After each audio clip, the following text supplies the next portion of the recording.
नमस्कार. ज्ञानज्योती एज्युकेशनमध्ये तुमच्या सर्वांचं स्वागत आहे.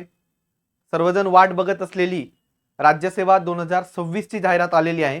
डिस्क्रिप्टिव्ह पॅटर्ननुसार ही दुसरी जाहिरात आहे आणि बऱ्याच जणांना 87 जागा बघून निराशा झाल्या असतील, परंतु आपण त्याच्यावरच बोलणार आहोत की नेमका जागा वाढ होईल का किंवा या ॲड मध्ये नेमकं वेगळं काय आहे याच्यावर आपण चर्चा करणार आहोत.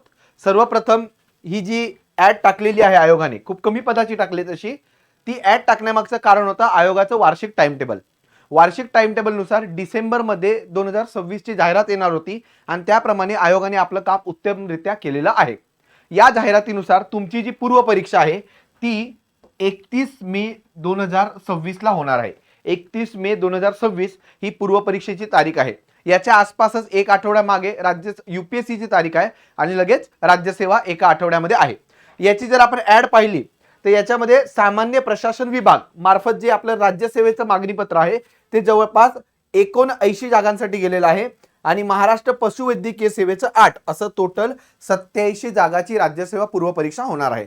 महत्त्वाचं हे आहे की जागा जरी कमी असल्या तरी आयोगाने जाहिरातीमध्ये काही गोष्टी अशा दिल्यात ज्यामुळे तुम्हाला ती जाहिरात वाचण्याची गरज आहे किंवा हा व्हिडिओ पूर्ण बघण्याची गरज आहे. कारण की 87 जागा पुढे जर वाढल्या तर आयोग काय नियम लावणार आहे ते आपण नियम इथे डिस्कस करणार आहोत. आता अर्ज करण्याचा कालावधी 31 तारखेपासून अर्ज करण्याचा कालावधी सुरू होत आहे आणि 20 जानेवारीला त्याचा अंत आहे. म्हणजे तुम्हाला त्या 20 दिवसाच्या दरम्यानच अर्ज करावा लागणार आहे आणि अर्ज करण्यासाठी तुम्हाला MPSC ऑनलाईन ही जी वेबसाईट आहे, MPSC ऑनलाईन या वेबसाईटवर जाऊन तुम्हाला अर्ज करायचा आहे. ज्यांनी प्रोफाईल ऑलरेडी बनवल्या असतील त्यांच्यासाठी फक्त क्लिक करून अर्ज लगेच भरला जाईल, पण ज्यांनी प्रोफाईल बनवल्या नाहीये त्यांना संपूर्ण 6 पेजेसची प्रोफाईल बनवायला लागेल आणि त्याच्यानंतर तुम्ही MPSC ऑनलाईन या वेबसाईटवर जाऊन अर्ज करू शकतात. तुम्हाला जर पेमेंट ऑनलाईन करायचे ऑनलाईन करू शकतात, चलन भरून करायचं ते सुद्धा तुम्ही करू शकता. दोन्ही पर्याय आयोगाने खुले ठेवलेले आहेत. आता सगळ्यांना आवडीचा मुद्दा की बाबा पात्रता काय असणार आहे किंवा याच्यामध्ये नेमकं काय काय करावं लागणार आहे की कोण कोण परीक्षा देऊ शकतो. तर सगळ्यात पहिली पात्रता ती म्हणजे भारतीय नागरिकत्व. काय पाहिजे तुम्हाला? भारतीय नागरिकत्व. म्हणजे तुम्ही भारताचे नागरिक असले पाहिजे. त्याचे विविध पुरावे आहेत की त्याला काय डॉक्युमेंट लागतात हे आपण त्याच्यावर उद्या व्हिडिओ बनवणारच आहोत. तर भारतीय नागरिकत्व, त्यासोबतच तुम्ही पदवी पास पाहिजे. पदवी. आता याच्यामध्ये जे संवर्ग आहेत त्याच्यामध्ये काही साठी पदवी आहे, काहीसाठी स्पेशल डिग्री लागते. फॉर एक्झाम्पल वित्त आणि लेखाधिकारी आहे याला तुम्हाला कॉमर्सची डिग्री लागते, किंवा उद्योग निरीक्षक आहे याला तुम्हाला सायन्सची डिग्री लागते, किंवा RTO आहे त्याला तुम्हाला मेकॅनिकल इंजिनिअरिंग लागतं. पण बाकी त्या 3-4 अपवाद जर सोडले तर मोस्टली तुम्हाला काय लागणार आहे? पदवी. तुमच्यापैकी बरेच असे मित्र असतील ज्यांना ते आता 3rd इयरला आहेत आणि त्यांना प्रश्न पडला असेल की मी काय करू, मी फॉर्म भरू की नको. त्यांच्यासाठी सांगू इच्छितो की जेव्हा तुम्ही 3rd इयरला असताना पण ॲज अ अपियर म्हणून तुम्ही फॉर्म भरू शकता आणि अपियर म्हणून फॉर्म भरल्यानंतर जर तुम्ही पूर्व परीक्षा पास झाले आणि मुख्य परीक्षेचा फॉर्म भरत असाल त्यावेळेस मुख्य परीक्षेला कंपल्सरी तुम्हाला पदवीचं प्रमाणपत्र अपलोड करावं लागेल. म्हणजे काय, तुम्ही 1st इयरला असताना फॉर्म भरू शकता, 2nd इयरला भरू शकता, 3rd इयरला भरू शकता, पण या तिघांवर्षी जरी तुम्ही फॉर्म भरला आणि तुम्हाला पदवी भेटली नसेल तर तुम्ही मुख्य परीक्षा देऊ शकत नाही. इथे सगळ्यात जास्त चान्सेस 3rd इयर वाल्याचे आहेत. कारण की 3rd इयरला तुम्ही असताना तुमची जवळपास मे मध्ये परीक्षा असते आणि जून-जुलैमध्ये तुमची पदवी येते आणि त्याच दरम्यान मेन्सचा निकाल लागतो आणि मेन्सचे फॉर्म भरायचं चालू होऊन जातं. त्यामध्ये तुम्ही 3rd इयरला असाल तर देऊ शकता. 2nd इयर 1st इयर वाल्यांनी फक्त देऊन बघायची आहे, कारण की इथं आपल्याला अटेम्प्ट लिमिट नसते. त्यामुळे तुम्ही बिंदास फॉर्म भरू शकता. सगळ्यांना ज्यांना इथून पुढे राज्यसेवा करायची आहे त्यांनी सगळ्यांनी फॉर्म भरायला पाहिजे. पुढे वयोमर्यादा गणण्याची दिनांक. आता इथं आयोगाने 2 वेगवेगळ्या दिनांक दिलेले आहेत. एक उद्योग निरीक्षक किंवा उद्योग अधिकारी आणि पशुवैद्यकीय अधिकारी गट ब हे 2 जर वगळले तर नॉर्मल वय मोजण्याची तारीख आहे 1 एप्रिल 2026. म्हणजे 1 एप्रिल 2026 ला तुमचं जर वय हे 18 किंवा 19 जी तुम्ही पदसाठी फॉर्म भरताय त्यानुसार 18 किंवा 19 आणि मॅक्झिमम 38 याच्या आतमध्ये असेल तर तुम्ही फॉर्म भरू शकता. तर तुम्ही चेक करायचं की 1 एप्रिल 2026 ला माझं वय किती राहतंय आणि त्यानुसार तुम्ही फॉर्म भरू शकता. हेच आपलं OBC किंवा आर्थिक दुर्बल घटक किंवा अनाथसाठी 43 आहे आणि खेळाडू वगैरेंसाठी पण हे जे काय एज लिमिट आहे ती बघून घ्या. परंतु मेन काय खुला गट आणि मागासवर्गीयमध्ये OBC, SC, ST, DTA, BCD सगळे येतं.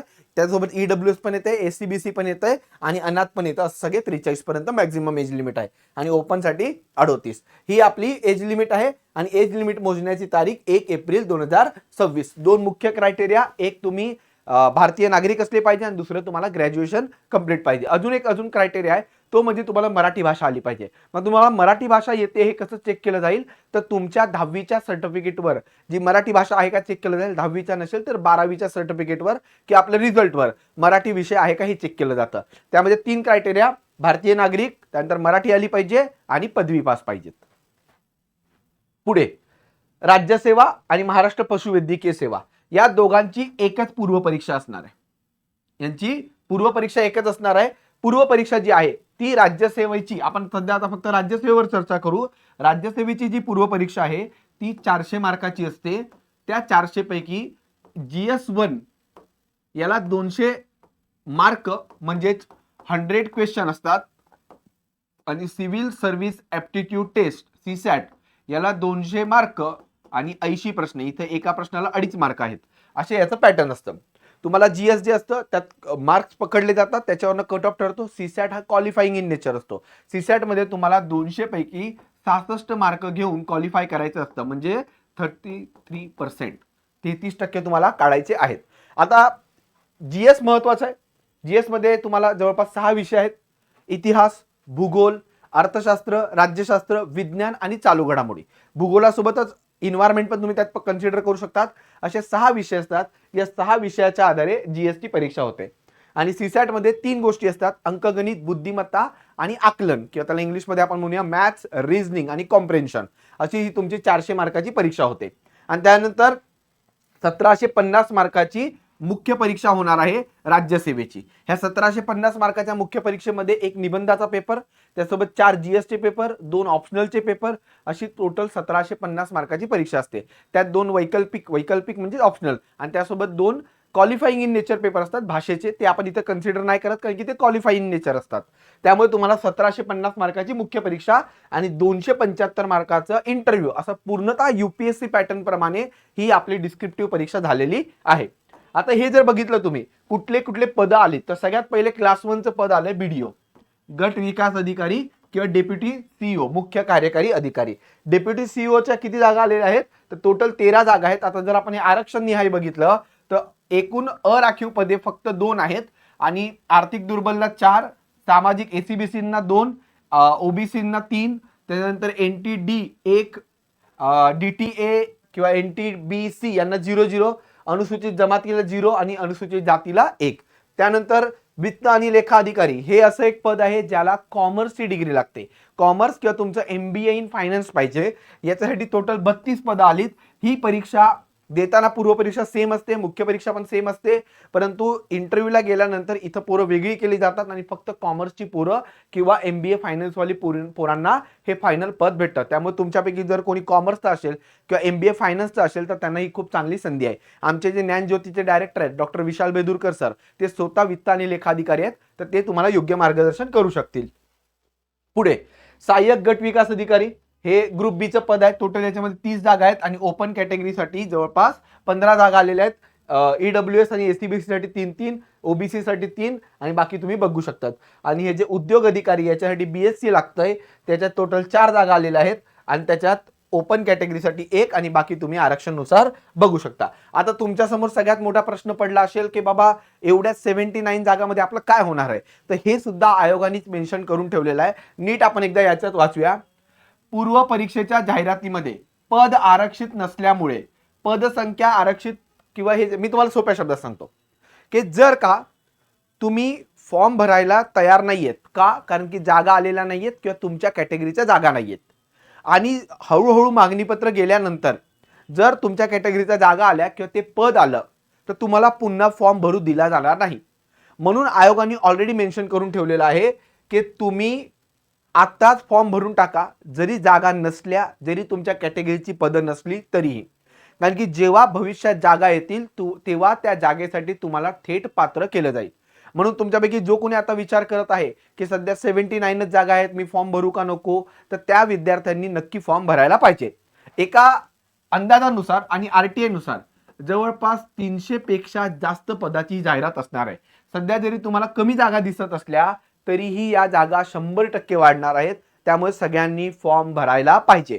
दुसरा असा मुद्दा की महाराष्ट्र वनसेवा परीक्षेच्या पात्रतेनुसार सेवेचा विकल्प आणि मुख्य परीक्षेचा विकल्प आणि उत्तर लिहिण्याचं माध्यम हे त्याच्यात मेन्शन करणं आवश्यक आहे. म्हणजे तुम्ही जे फॉर्म भरताय त्यामध्ये सगळ्या गोष्टी फुलफिल करायच्या. आता जरी ते पद किंवा आता जरी तो संवर्ग याच्यामध्ये ऍड केलेला नसेल तरीही तुम्हाला त्या सगळ्या गोष्टी आधीच मेन्शन करून ठेवायच्यात, कारण की नंतर पुन्हा फॉर्म भरायला दिला जाणार नाही. नंतर जरी जागा ऍड झाल्या तरीही त्या तुम्ही डायरेक्ट पात्र असू शकता. आणि अजून एक मुद्दा याच्यामध्ये सांगायचा राहिला की आधी 35 संवर्ग होते राज्यसेवेमध्ये, आता 36 संवर्ग करण्यात आलेले आहेत. हा, आणि अजून एक मुद्दा, तुम्ही जो ऑप्शनल निवडताय तो ऑप्शनल पूर्व परीक्षेला जो भरलाय तोच ऑप्शनल शेवटपर्यंत राहणार आहे. त्याला मध्ये कधीही चेंज करू शकत नाही. मुख्य परीक्षेचा फॉर्म भरताना मी वेगळा ऑप्शनल टाकतो, हे राज्यसेवेसाठी पण आणि फॉरेस्टसाठी पण, असं काहीही चालणार नाही असं आयोगाने मेन्शन केलेलं आहे. पूर्व परीक्षेकरता अर्ज करताना दिलेला विकल्प अंतिम समजण्यात येईल आणि नव्याने केलेला विचार केला जाणार नाही. म्हणून जे काही भरताय ते एकदम व्यवस्थित भरा. फॉर्म भरायला अडचण येत असेल तर आमच्या ज्ञानज्योतीच्या खाली नंबर दिले आहेत, त्याच्यावर तुम्ही कॉल करून सविस्तर माहिती घेऊ शकता. परंतु कोणती गोष्ट चुकीची किंवा गडबडीत भरू नका. 20 तारखेपर्यंत तारीख आहे, त्यामुळे एकदम व्यवस्थित निवांत फॉर्म भरा. जागा वाढणार आहे का? 100% जागा वाढणार आहे. जर तुम्हाला वाटलं तर तुम्ही आमची MPSC राज्यसेवा प्रिलियमची बॅच करू शकता. ही मराठीमध्ये आणि इंग्लिशमध्ये अशा दोन्ही भाषेमध्ये आहे. आणि जर तुम्हाला काय वाटलं तर तुम्ही खालील नंबरवर कॉल करू शकता. मी अपेक्षा करतो की ही तुम्हाला पूर्ण जाहिरात कळाली असेल. जर याच्यात अजून काही गोष्टी तुम्हाला कळायच्या बाकी आहेत तर तुम्ही कमेंट करा. आमची टीम आणि आम्ही तुम्हाला लवकर रिप्लाय देऊ. धन्यवाद.